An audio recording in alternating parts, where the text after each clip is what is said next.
Atenção! Vai começar agora uma teleaula de ensaios de materiais do curso profissionalizante. Este módulo tem um total de 25 aulas. Hoje você vai assistir a teleaula número 6. Bons estudos!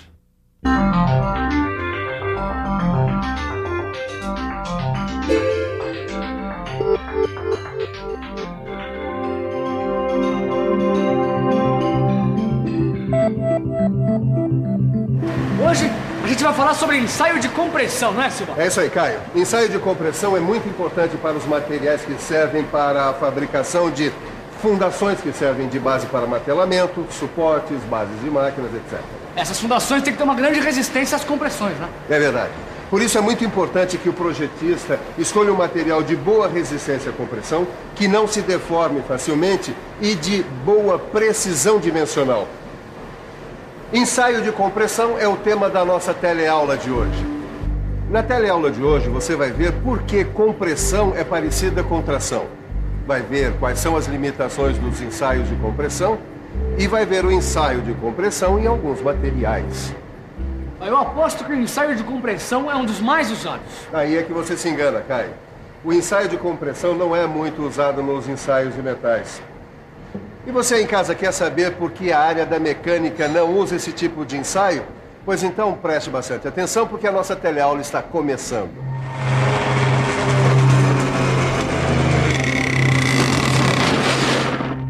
E aí?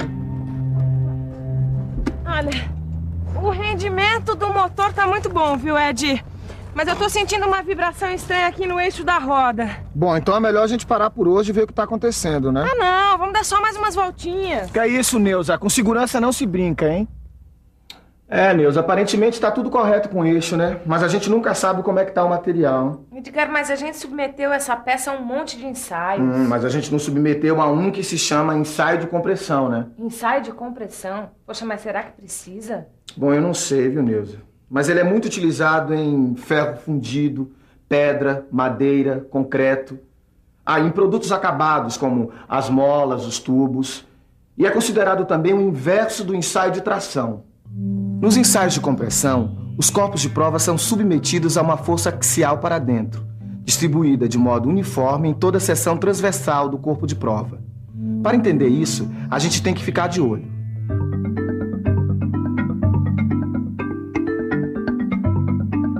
O ensaio de compressão consiste em aplicar um esforço axial que tende a provocar o encurtamento do corpo. Se o material for frágil, o ensaio é levado até a ruptura. Se o material for dúctil, não vai haver ruptura e o ensaio é interrompido quando começa a deformação lateral do corpo de prova.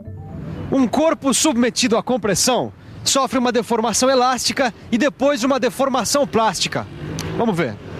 Amigo, diz pra gente, você costuma pisar na bola? Bom, quase sempre, né? Mas eu sempre tento consertar, lógico, né? É isso aí, então pisa na bola pra gente ver se você é bom nisso. Olha só, na fase da deformação elástica, o corpo volta ao tamanho original quando se retira a carga de compressão. Só que na fase de deformação plástica é diferente. Olha só, o corpo retém uma deformação residual mesmo depois de ter sido descarregado.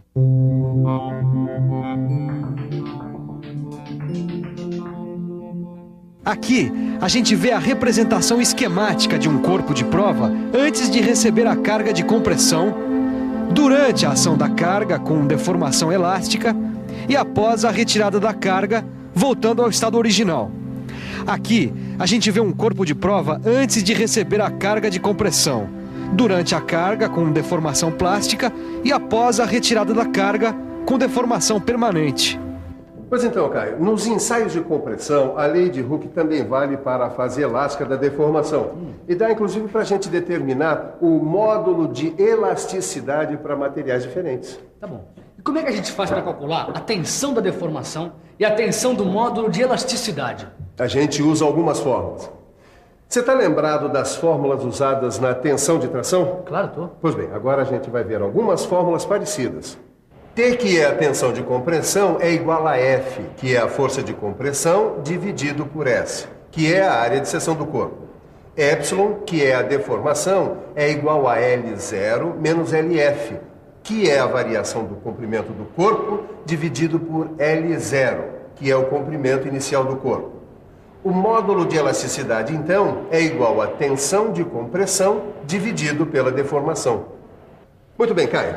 Esse corpo de prova aqui é feito do mesmo material que essa peça. Pois muito bem. Ele tem 20 milímetros de diâmetro e 60 milímetros de comprimento. E vai ser submetido ao ensaio de compressão. Pois muito bem. O módulo de elasticidade do aço é de 210 mil megapascais. Pois muito bem. Aplicada uma força F de 100 mil newtons sobre o corpo de prova, qual a tensão absorvida por ele e qual a sua deformação? Opa, essa é bem difícil, hein, Silvano? Vamos pensar um pouco? Vamos pensar um pouco. Bom, deixa eu ver. Desenvolvendo esta fórmula, eu descubro a área de seção do corpo de prova. Conhecendo a área de seção, a gente usa esta fórmula para descobrir a tensão de compressão. Para calcular a deformação sofrida pelo corpo de prova, a gente usa esta fórmula. Mas eu ainda não conheço o comprimento final. Ah, mas eu já sei o valor do módulo de elasticidade deste aço. Então dá para eu calcular a deformação isolando esta variável na fórmula do módulo de elasticidade. Agora é só eu multiplicar o resultado por 100, o que dá 0,15165% de deformação, ou 0,09099 milímetros. Como o ensaio é de compressão, a variação será no sentido do encurtamento. Então, o comprimento final do corpo de prova será de 59,909 milímetros.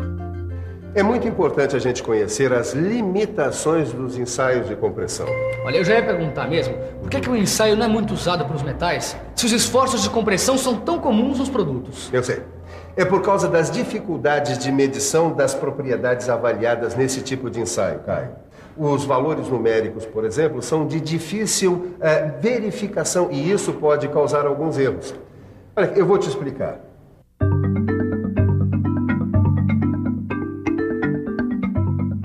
Um outro problema que sempre acontece nesse ensaio é o atrito entre o corpo de prova e as placas da máquina de ensaio. A deformação lateral do corpo de prova é barrada pelo atrito entre o corpo de prova e a base da máquina. Para diminuir um pouco esse problema, a gente tem que revestir as faces superior e inferior do corpo de prova com materiais lubrificantes, como a parafina, teflon ou graxa. Agora, Caio, um outro problema que pode surgir durante o ensaio de compressão... É a flambagem. Esse problema eu li no meu livro de estudos. Muito bem. A flambagem é o encurvamento do corpo de prova. Esse problema acontece por causa da instabilidade na compressão do metal dúctil. Dependendo do tipo de material que vai ser ensaiado, os técnicos usam de alguns artifícios para evitar esse problema. Pois é, na prática, Caio, você vai ver que a flambagem acontece principalmente em corpos de prova que têm maior comprimento em relação ao seu diâmetro, como esse daqui.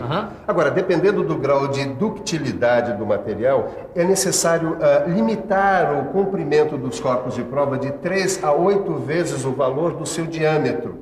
Neste corpo de prova aqui, a relação é de 1 por 1, por causa da ductilidade do material dele.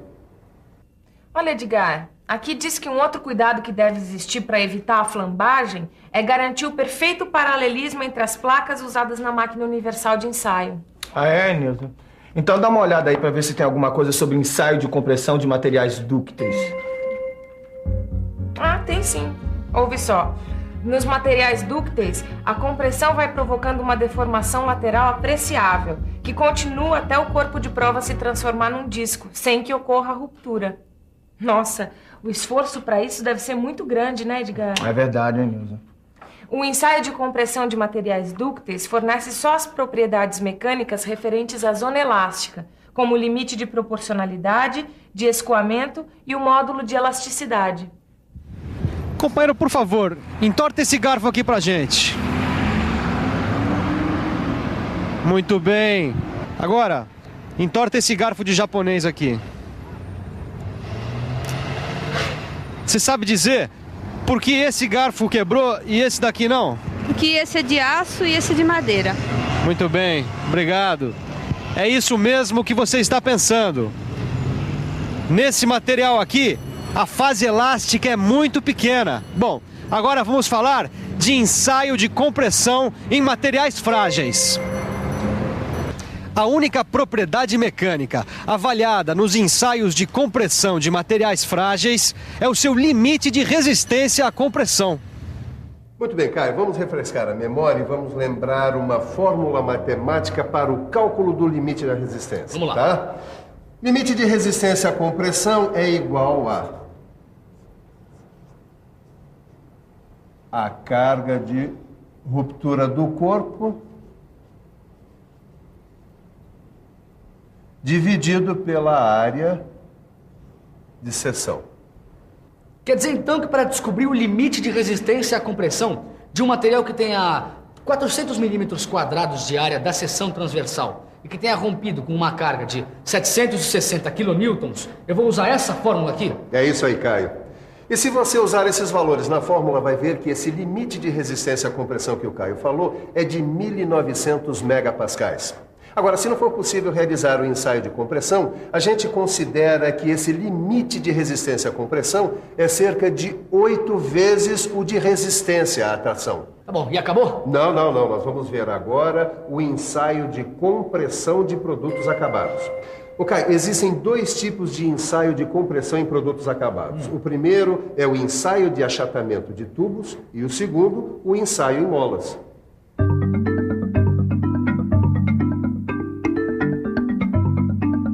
No ensaio de achatamento de tubos, é colocado um segmento de tubo entre as placas da máquina de compressão que aplica a carga até achatar o tubo. A distância final entre as placas varia de acordo com as dimensões do tubo e precisa ser registrada. O resultado é avaliado pelo aparecimento ou não de fissuras ou de rachaduras. No ensaio em molas, para determinar a constante elástica de uma mola, é construído um gráfico carga-deformação. Nele, o coeficiente angular é a constante de mola. E para verificar a resistência da mola, são aplicadas cargas pré-determinadas e medidas as alturas da mola depois de cada carga. Hoje, a gente aprendeu bastante sobre ensaios de compressão. E para não deixar escapar nada, vamos ficar de olho na revisão. E atenção, se liga aí que é hora da revisão. Na teleaula de hoje você conheceu o ensaio de compressão e viu que ele tem várias coisas em comum com o ensaio de tração.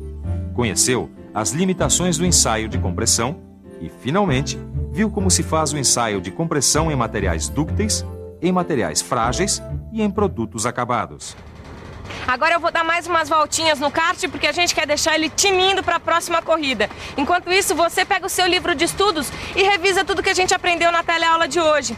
Você também vai ficar tinindo em ensaios de materiais. Até a próxima! Vamos lá, Ney.